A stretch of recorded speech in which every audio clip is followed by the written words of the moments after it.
I'm now standing right in the middle of Alkborough, which is in many ways a typical English village. A close, tightly knit community where everyone seems to know everyone else. People actually take the time to stop and talk to each other, and they lend a helping hand when it's needed. Quite rightly, considerable consultation has taken place with villagers and local landowners about the Alkborough Flats project and its impact on their lives and the local community. Earlier, I took the opportunity to talk to some local residents about the potential benefits of a project that will change the local landscape, and I listened to their recollections about Alkborough's recent history.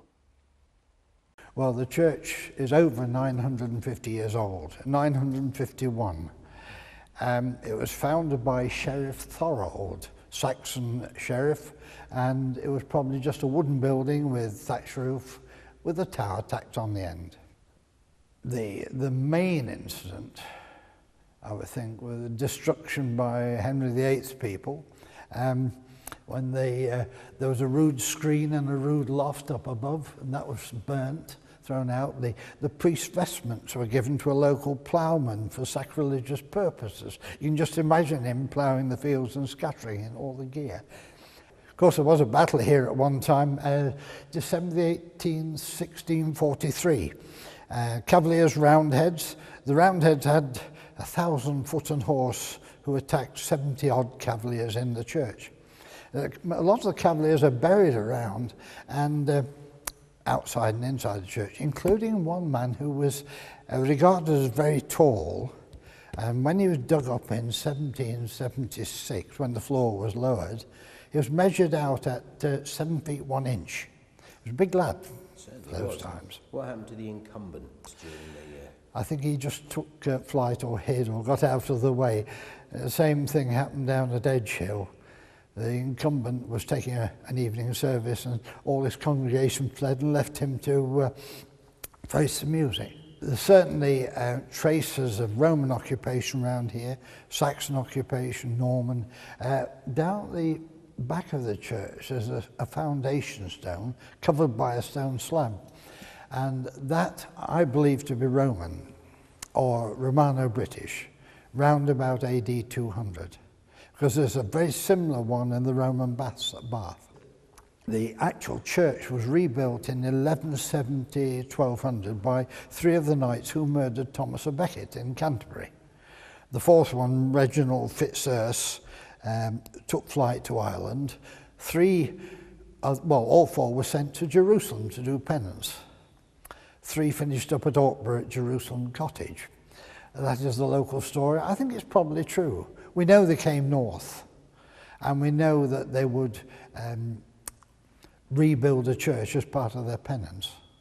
Richard Bruto, Hugh Morville and William de Tracy, the 3 of them that came here. Again, there's no real proof to that, except a historian here in the 1600s mentioned a great slab stone in the chancel, which of course has been rebuilt many times, giving the details like Richard Bruto, Hugh Morville, William de Tracy, built with stone this lofty temple of worthy glory to God. Okay. So where the stone is now, we don't know. Even though it's a small congregation, all congregations are a bit small at the moment, a lot goes on here. The church is not just used as a church. For instance, down there we have 2 grand pianos that belong to our local concert pianists, Anthony Goldstone and Caroline Clemo. And we're very fortunate in this village having them living here at the old manor house, because they cut all the recordings here and also do 2 concerts every year for church funds, which brings in a tidy sum and fills the place. Outside on the tower is a gargoyle, and I posed for it.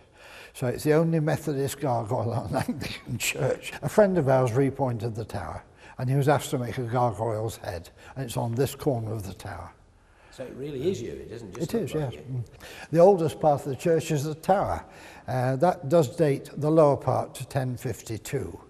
So that's the 951 years. On top of that, of course, are other levels of tower, Norman and eventually Victorian. And there was a spire at one time, The church paid a local man to build a spire of wood and lead cladding, and it was to cost £115, and he built it and built it on the site, and it came out at 44 feet. So it's a 44-foot spire which rested quite happily on the tower until the tower started to bulge. You can still see a bulge on the far wall, slight one, so they took the spire down. The latest addition is the chancel, this part, and this is the third chancel we know about. The first one was knocked down probably in the Civil War, partly knocked down, and had to be rebuilt. The second one was built in 1776. John Wesley came to this church and preached here 4 times inside the church and once outside because he was late for the service. He arrived after a 6.5-hour journey from Epworth. Well, this church has seen 951 years of activity, sometimes full, sometimes empty, but it still keeps going, and hopefully will keep going for another 951 years, although I won't be here to see it. Talking to the residents proves that, like all villages, Alkborough has changed dramatically over the years. The village post office, for instance, used to be a butcher's, with the cattle being slaughtered out the back. Nowadays, it's also a gift shop. And throughout the village, there are many other buildings that hold intriguing clues as to its history. Let's go and have a look at just a few of them. All the other shops that used to service the village have now been converted to residential use, but they are still here if you look for them. And Alkborough has plenty of other architectural reminders of a rich and varied past. The Tower House, for instance, was reputedly built by the captain of a vessel that had been moored down on the Trent. He came up to the village to fetch supplies, and by the time he got back, his vessel was lost along with his wife and family. So he built the house here so that he could look out over the site of the tragedy. Or here, outside what remains of Drinkles, the local joiners, wheelwrights and undertakers. Wood was taken in and stored up there. Anything that was too long to be machined inside was fed through this door here, and finished coffins came out through this archway. Granny and Grandad started at 1901 when they got married. My granddad was butler. My grandma was head cook. But before she could come and live here, they said, right, you will have to get married. They won't have unmarried, like, you know, when they were courting and unmarried there. So they got married in 1901 and they lived in the hall. Those that were employed were allowed to pick which property they wanted. So they sold up and they got this house. But you see, they were still working in there. So my mum and dad, they came and lived here, and I was born actually here. And then we went to live down in the village in my dad's nephew's house, because he was at war when Gran wanted to come here and Grandad.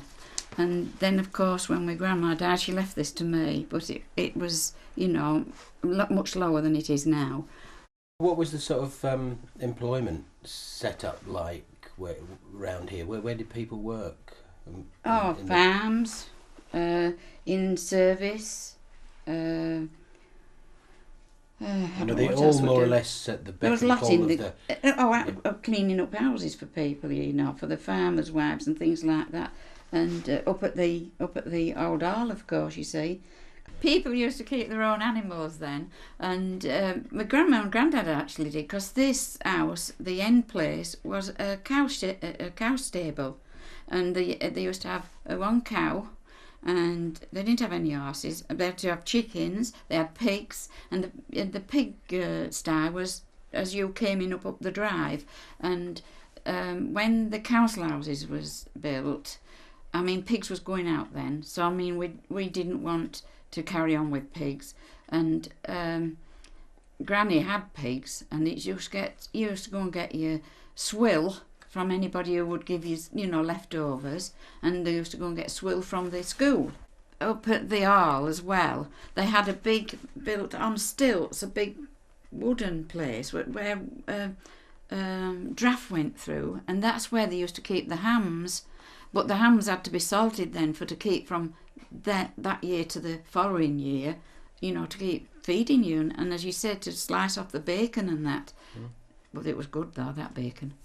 We used to go down to the Kelwell like, and then on there was some lovely grassland, and we used to picnic there as well. And then you could walk on to Burton Hills you still go up to Burton, onto Burton Hills and up to Burton. And that was a Sunday thing like. We would pack up our lunches, Mum would pack them up, and there would be a few of us going on holidays. We'd go right down onto the river bank, and it was lovely. Because you took this pack up, right, that was for your lunch, and you were supposed to get back maybe for about 3. But, you know, you got there and it was quite a walk, so you were eating your lunch as soon as you got there. There was no picnic left, so you ended up coming home probably a bit early. But we used to play down on there. We used to go and play in people's stackyards, and we used to go down Sandpit Lane. You had more bus service than what we have now, but not much bus service, and you used to have to go see the pictures, and if the film didn't finish before the buses were due, you had to get out and come home like. So you didn't have many taxis, you couldn't afford them.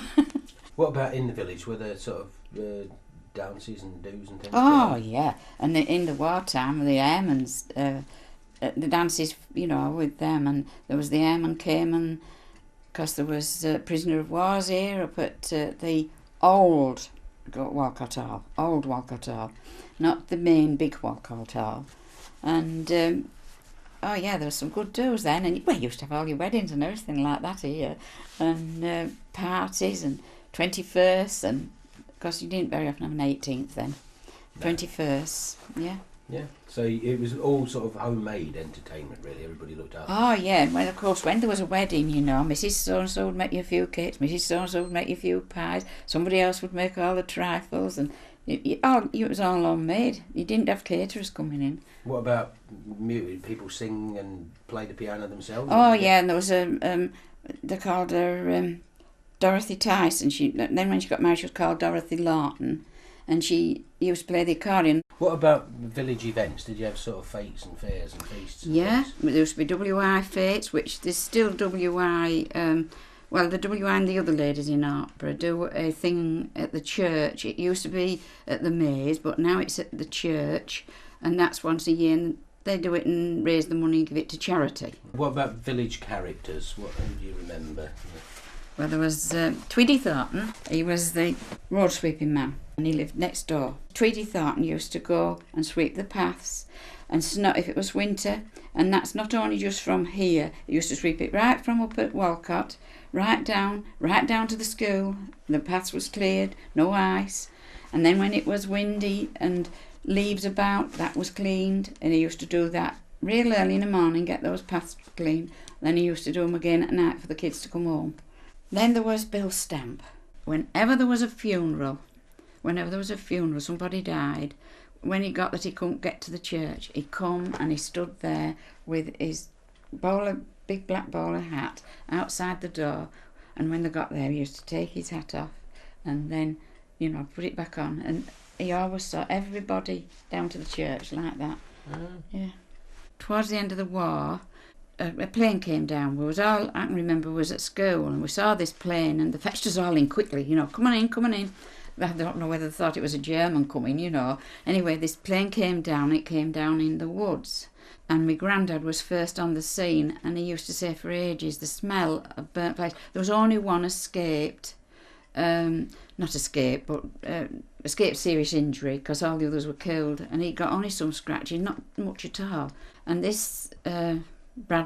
Bradley, he even charged them for the phone call to get an ambulance. They couldn't get the ambulance too near, you see, so they had to carry them up there.